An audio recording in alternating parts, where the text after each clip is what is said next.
Hello mga crypto ni dudes! Kumustamos mi amigos, mi amigas, mga ka-offloador sa Pinas market, mga kadudol gusto US market.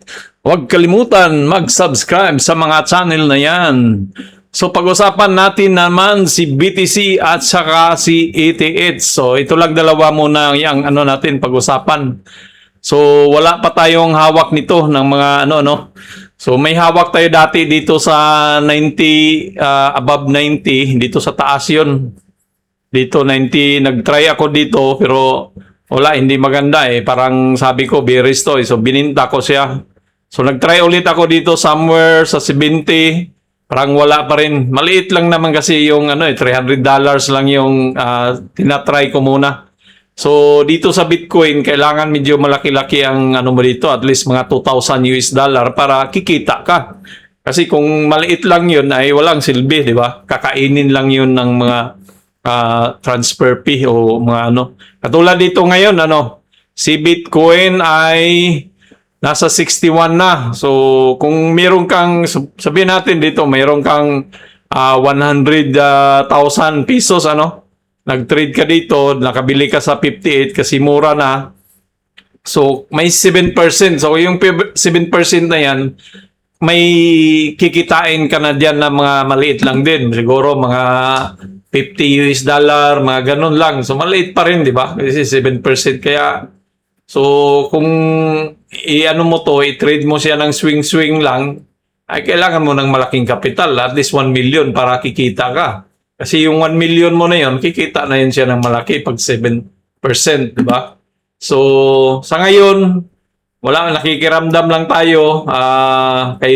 Bearish pa rin tayo, kay Bitcoin. So, si Bitcoin, merong bullish buy. May mga buying dito. So, na-break niya tong 59. Tapos, nag-try siya mag-attempt na i-break itong tawag niyan. Itong yan 62, 61, 6144. So kung malakas talaga siya diyan, pwede niyang ma-break yan. Pero may nakita tayong tawag niyan sell order block dito. So maaring pwedeng bumaba yan ulit naman siya, So, dahil nga ngayon ay Biyernes, bukas, Sabado, Sunday, mabagal ang galaw ng kandila dito. Maliit lang yung kandila. So, maaari man, darating na mabreak niya yan, pwede siyang umangat yan, pero may tendency mag-pullback yan dahil nga may nagbinta. Tapos, baka magganyan-ganyan lang yan si Bitcoin naman. I-trigger naman to niyang itong na yan, yung tawag niyan, yung demand, di ba? So baka magganon-ganon lang yan si Bitcoin diyan sa zone na to eh. So ganon pa rin, bearish pa rin tayo. Target diyan sa banda, baka abutin tayo ng 40. Gagawa ng panibagong bull plug, bearish plug pala. So kasi ganyan, isang bearish plug, tapos gumawa siya ng bearish plug, gumawa na naman siya baka gagawa ulit ng panibagong bearish plug. So, bearish pa rin tayo. Kasi bakit kamo, ang napansin ko lang ay nag-isometric o yung asymmetric, symmetrical ang ginawa, di ba? Yung kung ano yung ginawa niya dito na forma, binaliktad lang doon, parang naka-mirror. O dito, up siya diyan, up, up, up, up. So, kung baliktad, bagsak, up, bagsak, kunso, up, bagsak ko. So baka ganun ang gagawin din dito, di ba? Ito na yung ginawa niya, bagsak, nagpunso up, up, down, up, up, up, down, up, up, up. Oh, ganun lang yan. So parang kaya kiramdam muna tayo nito kay Bitcoin sa lahat ng mga pati sa mga alter coins, So medyo bearish pa rin talaga siya kahit na mga yung mga sa US. Ito gumagalaw yan dahil lang yan sa mga yung mga fund manager na malalaki, yung maraming pera. Sila na lang naglaro-laro diyan para umangat eh. Pero ngayon kung may mga retailer na maliit na gustong sumabay, kala nila naangat na, yun doon naiipit. Kasi kung katulad dito kasi dati si Bitcoin na hype talaga na dahil umangat siya dahil maraming nagbili, no?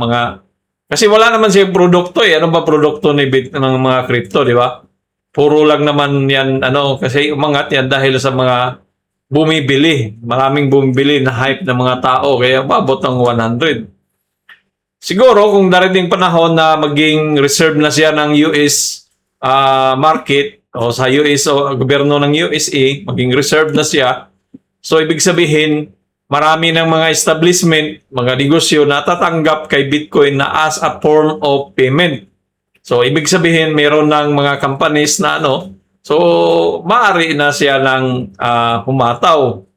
So titingnan natin kung nila yung ma-approve sa Senate yung Clarity Act na tinatawag nila, sinasabi na so ang mangyari diyan, hindi na siya decentralized yung Bitcoin. Dati kasi ang sinasabi, ang Bitcoin is decentralized. So walang nagko-control ganon. Ngayon kung maging na yan sa US, may nagko-control na. Hindi na siya di ba? So, iwan ko lang, basta yun ang pag-intindi ko sa mga diyan, eksperto. So, yan pa rin yung pananaw natin. So, balita, tingnan natin yung balita ni crypto. Yan, merong delicious crypto quant. Meron silang inflows na 50,000 BTC and rising will deposit average deposits is negative 2 BTC historical link to higher volatility. They support, so may support sa 60 at 53. So ito yung 60 nag-try nga sila ng so 53. So ibig sabihin meron pa talagang chance na bumaba yan. Ang 53 na support daw. So ito yung 53 dito. Saan ba yung 53? Hanapin natin. 53, i-compare natin sa kabila. So 53, 53, 53, yan. So diyan, so dito, ayan merong dito, ganyan. So yan yun siya. So maaari talagang mag-down pa yan sa 40 si Bitcoin, So sinabi nila. Tapos meron pang dito si strategy. Mga fan to na malaking mga hawak merong hawak naman 847 BTC. Negative 4% supply. Market is noted position amid reported 52 billion liquid asset. 7 billion debt coinciding with downward pressure on BTC. So, yun yung nila, downward pa rin, bearish pa rin. MicroStrategy, may sell up. So, bibinta na nilang yung Bitcoin na 1.25 billion and BTC to fund preferred dividends. Its target 12 months of dividends interest coverage holds. So, ibig sabihin, bibinta nila, lumipat sila sa mga preferred stocks na mayroong mga dividends. So kasi dahil wala nang bagsak si Bitcoin hindi na sila kumikita. Ipit sila doon, baka doon sila sa taas kabili, so binta palugi. So pero para tumubo naman sila. Coverage and holds 25 blah minus 17 blah blah. So, ang balita, Bitcoin price eyes recovery after end of the cycle. Shock Bitwise CIO. Ganun naman talaga yung sabi nila Next BTC cycle, ganun lang naman talaga yan na para kasi kung may mga hawak ng malaki diyan, siyempre ang mo diyan is ka. Positive pa rin, di ba? Bullish ka pa rin kasi may hawak ka So BTC traded 58 to 60 as potential bottom. Yan 58, 60, potential 65 noted as key resistance. Break above 65 could fuel upside drop. Upside.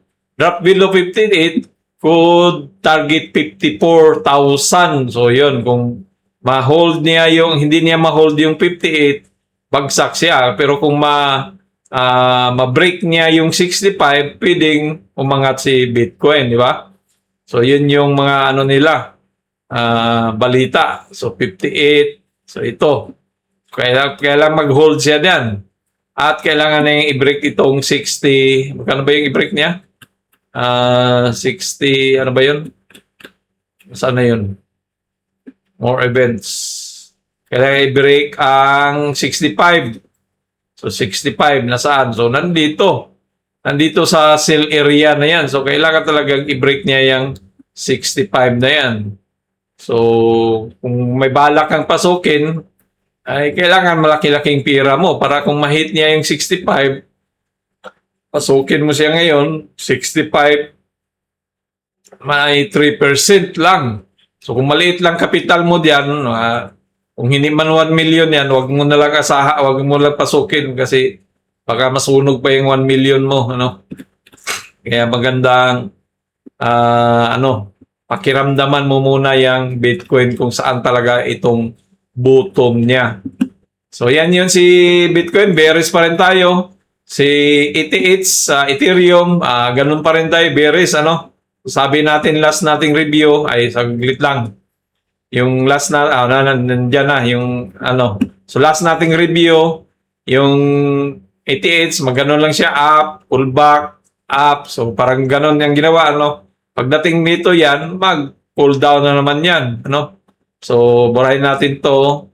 So ano bang balita kay ETH? US regulator classified Ethereum as non-secure commodity, shifting overnight, blah, blah, blah. Tragedy near 1,600 amid the broader market, so 1.6. Yung ano nila, ano? Ethereum, glance, blah, blah, blah, blah. So, more events. So, dito tayo mga more events kung anong sabi. Tom Lee, expert ETH BTC to rise 2026, citing stablecoin growth, tokenized, new Ethereum, fork project, lower oil, so blah, crypto. So, Tom Lee is ang mga ano yan, bullish naman yan sila eh. Okay, siyempre, ganun talaga yan ang ano nila. So, kaya pakiramdam muna tayo, huwag tayong basta-basta maniwala, ano. So, kailangan aralin mo din yung price action ng ano, Ethereum, 87, liquidation, 32 sticks, Supreme Court rolling, ano ba yan? Zeta, Trader, Ethereum will hold assured with unrealized loss over 5.5 million. Same account. So, City Cats, ETH target 2,000 to 40 is Q positive 28 million ETF out loss. So, ang target price niya na is 2,240. Ang problema, merong lumabas na 28 million ETF, ano? So, ETF position where liquidity nga crypto long natira o lang sa Bitcoin losses. So maraming lugi talaga dito ngayon kasi nga bagsakan, ano. So saan patungo to si Ethereum? So i-try niya yung attempt na yung break na yan. Baka mag-pull back, bounce back, baka mag-kunso-kunso diyan, maganyan bago siya drop doon sa ano ang gagawin niya. So, meron siyang kailangan i-break yan. Tapos, mag-hold dapat siya dito sa 1.5 na yan para hindi siya babagsak doon sa baba, ano, kay Ethereum. So, yan lang po dalawang natin, update. Medyo Friday lang tayo na hindi pa tayo kasi hindi pa tayo aktibo kasi wala pa tayong hawak dito eh. Sakaling pakiramdaman na natin na bullish na tong mga crypto, saka natin to pasukin ulit sila, ano. So, yan lang po. Huwag kalimutan, mag-subscribe kung nagtitrade ka sa mga US, Nasdaq, NYSE. Meron tayong Doodle Goose to US Market para subscribe na rin dyan. At kung sa Pilipinas ka naman, meron din tayong Uploador sa Pinas Market, pa-subscribe na rin. At kung crypto naman, ay meron tayong Crypto Needles, pa-subscribe na rin tayo, ano. Maraming salamat sa inyong tanan. Adios mi amigos, mi amigas, babus.